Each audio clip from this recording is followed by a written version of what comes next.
আসসালামু আলাইকুম বন্ধুরা, আজ আমি কিছু গুরুত্বপূর্ণ বিষয় নিয়ে আপনাদের সাথে আলাপ করব। সেই বিষয়টি হচ্ছে, আমরা যখন কোনো একটি ফাইল আউটপুটে দিই, যখন আমাদের কাজ কমপ্লিট হয়ে যায়, কমপ্লিট হওয়ার পরে যখন আমরা আউটপুটে দেই ফাইলটা, তখন আমাদের কিছু কাজ থেকে যায়। তো সেই কাজ সম্পর্কে আজ আমি আপনাদের সাথে আলোচনা করব। সেটি হচ্ছে, মনে করেন এখান থেকে আমি একটা স্টক এখানে ইউজ করব।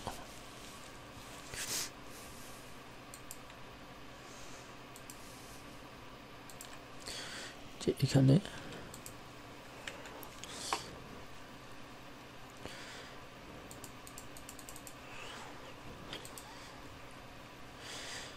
আমি এই স্টকটা দিব, স্টকটাকে আমি ডট ডট করে দিব। যে এখানে ড্যাশলাইন আছে, ড্যাশলাইন থেকে 12টাকে যদি আমি কমিয়ে দিই, তাহলে আমার ডট হয়ে গেল। এখন এটাকে যদি আমি ইচ্ছা করি, তাহলে এটাকে আমরা এভাবেও দিতে পারি। এখন এভাবে দিতেই পারি, কিন্তু আপনাদেরকে দেখানোর বিষয়টা হচ্ছে কি, সেই বিষয়টা হচ্ছে, এখানে আমি যেই ব্যানারটা করছি, ব্যানারটার সাইজ হচ্ছে 10 ফিট বাই 4 ফিট। তো সিসি থেকে অনেক সময় দেখা গেছে যখন আমরা 1200% প্রিন্ট দিই, তখন আমাদের ফাইলটা যখন সফটওয়্যারে 1200% করা হয়, মেশিন সফটওয়্যার হতে রিফ সফটওয়্যারে, যে সফটওয়্যারে প্রিন্ট হয়, তখন ফাইলটা ফেটে যাওয়ার আশঙ্কা থাকে। তো সেই ক্ষেত্রে আমরা ফাইলটাকে 100% করে দিব, 120।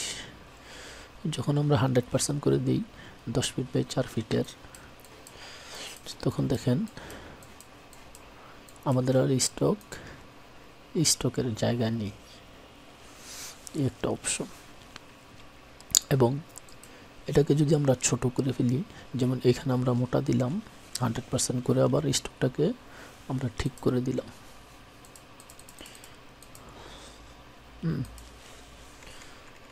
মনে করেন ঠিক করে দিলাম, কিন্তু এখন ফাইলটাকে কোনো কারণে আমাদের ছোট করতে হইতে আছে। কতটুক ছোট? ফুল ফাইলটা ধরলাম, আমরা আবারও আমাদের আগের অবস্থায় ফিরে গেলাম, 10 ফিটের জায়গায় 10 ইঞ্চি দিলাম। তখন দেখেন আমাদের স্টকের অবস্থা কি হয়।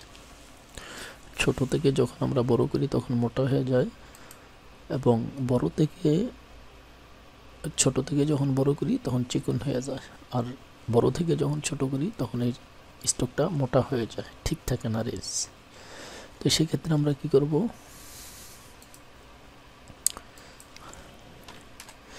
সেক্ষেত্রে আমরা কিবোর্ড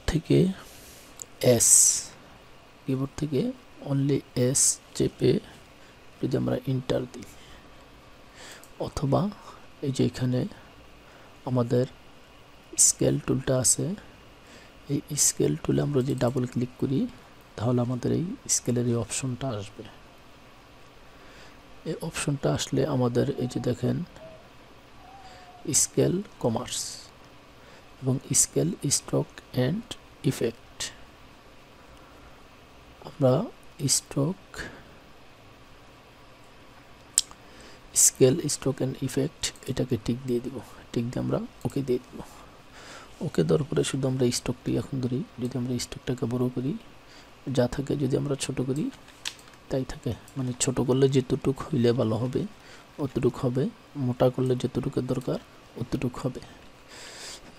যদি আমরা এটার পাশে আর একটা স্কেল আছে, এটাকেও যদি দিয়ে দিই, কপি করলাম, এখন যদি আমরা বড় করি একই অবস্থা। এখন দেখেন আমি যেটা দেখাতে চাইছিলাম, এখানে আমরা ঠিক করে নিলাম। এই এখন এটাকে আমরা 1200% দিব, 120। ওকে, তখন আমাদের স্টকটা ঠিক থাকবে। এই কাজটা আমরা কোথায় থেকে করছি, স্কেলে ডাবল ক্লিক দিছি, অপশনটা আসছে, আমরা স্কেল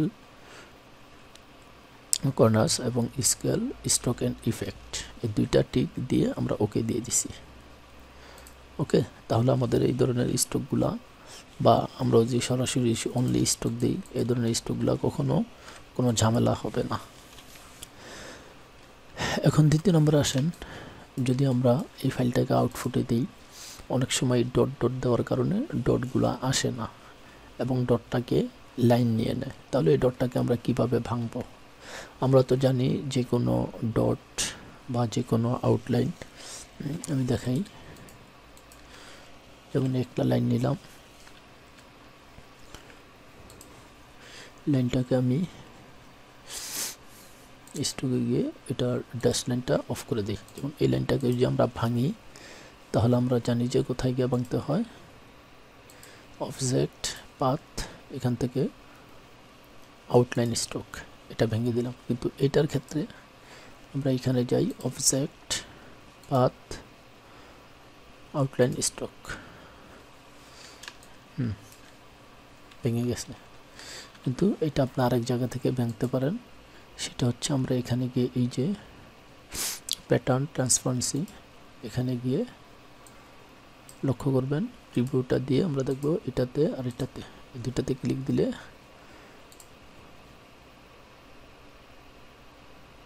ক্যান্সেল প্যাটার্ন পাথ,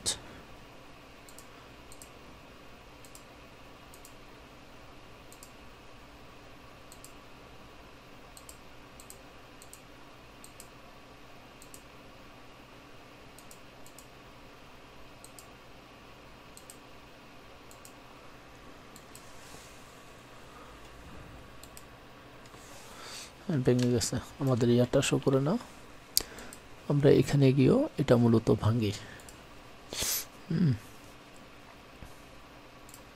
ভেঙে গেছে। তো আমরা যারা টেনে কাজ করি বা টেনে কাজ করব, আমরা সিসিতে তো অবজেক্টের এখানে গিয়ে আউটলাইন করতে পারি, কিন্তু টেনে আবার এই অপশনটা নেই। টেনে আমি দেখাইতেছি,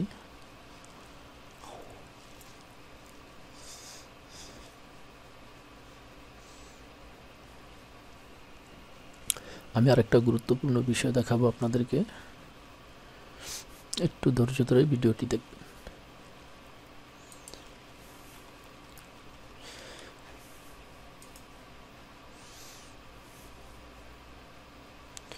যাই হোক, টেনটা আমার ওপেন হতে একটু সময় নেয়। আমরা টেনের যেই বন্ধুরা আছে, আমরা ইলাস্ট্রেটর টেনে যারা কাজ করি, তারা এখানের এই অপশনটাকে ভেঙে নেবেন। এখান থেকে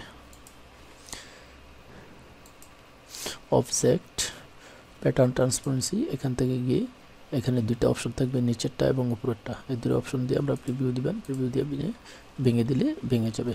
ওকে, এখন আরেকটা অপশন হচ্ছে, সেটা হচ্ছে এই যে আমরা গাইডস, যে গাইডস আমরা ইউজ করি, এটা কি প্রিন্টে আসবে কিনা, এটা হলো একটা প্রশ্ন। না, এটা কখনো প্রিন্টে আসবে না। যদি এটা আপনারা হাইড করে দিতে চান, তাহলে মাউসের রাইট বাটন ক্লিক করে এখানে আপনাদের দেখেন হাইড গাইডস, এটা দিলে হাইড হয়ে যাবে এবং শো গাইডস দিলে শো হবে। এখন এগুলো ধরা যায় না, সহজে ধরা যায় না কেন, আমি আপনাদেরকে দেখাই। আমি রেক্ট্যাঙ্গেল একটা টুল নিলাম, টুল নিয়ে এখানে দুইটা জিনিস বুঝবেন, এটা হচ্ছে স্কেল আর গাইডস হচ্ছে, এটা হচ্ছে স্কেল। আর আমরা এই অবজেক্টটাকে কপি করে, যেমন অফসেট পাথ থেকে আমরা প্যাটার্ন দিয়ে ছোট করলাম, ছোট করে যখন এই বড়টা নিলাম, আমি ছোট করে নিয়ে দেখাই, আপনাদের ছোট না করলে বুঝতে সুবিধা হবে। এই যে ছোট করলাম এবং এটাকে Ctrl+5 দিয়ে গাইডস করে নিলাম। এখানে দুইটা গাইডস আছে, অসংখ্য গাইডস নিয়ে নিয়েছি, তিনটা গাইডস। এখন আমরা যেই কাজটা করব, এটাকে তো আমরা এই গাইডসগুলো ইচ্ছা করলে হাইড করে দিতে পারি, আর যদি আমরা হাইড না করি, যে ফেলে দিতে চাই, তাহলে আমরা ফেলে দিব কিভাবে?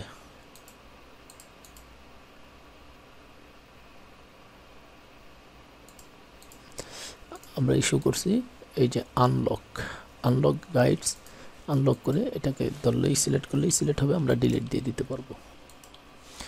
ওকে, ডিলিট দিয়ে দিতে পারবো। এখন দ্বিতীয় নম্বর বিষয় হচ্ছে, মনে করুন আমার যেই কালারের গাইডসটা আছে, আমার ব্যাকগ্রাউন্ডটা আমরা এই কালারে নিলাম,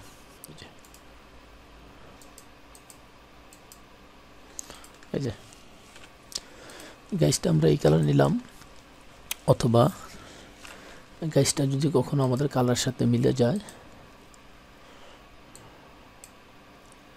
100% লাল,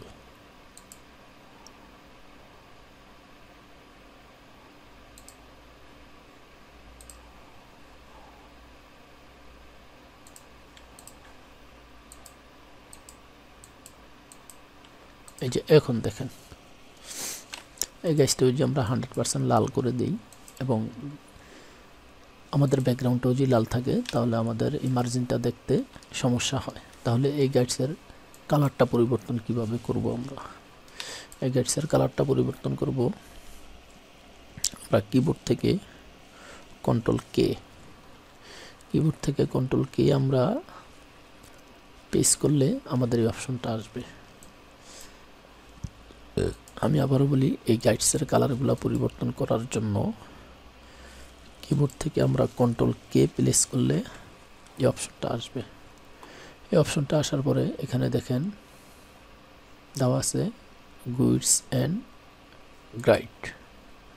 এখন যদি আমরা প্রবেশ করি, তাহলে এখানে আমাদের কালার দেওয়া আছে, কালার কাস্টম, এই কালার দিলাম। এখান থেকে আমরা যে কালারটা সিলেক্ট করি ওই কালারটি আমাদের এখানে ধারণ করবে। ওই কালারটি আমরা সহজে নিতে পারবো। এখন নিচের অপশনটা কি? এই যে আমাদের যেটা দেখতে আছেন, এটা হচ্ছে লাইন। এই লাইনটাকে যদি আমরা ডট করি, ডটে যদি ক্লিক দিই, তাহলে আমাদের এটা ডট হয়ে যাবে। এখন যদি আমরা ওকে দিই, তাহলে আমাদের গাছটার কালারও চেঞ্জ হবে, ডটও হয়ে যাবে। ওকে, ডট হবে এবং কালারটা পরিবর্তন হবে। তো বন্ধুরা, আজকে এতটুকুই। আমি আগামী পর্বে চেষ্টা করব আপনাদেরকে আরও ভিন্ন কিছু দেখানোর জন্য। আল্লাহ হাফেজ, ধন্যবাদ।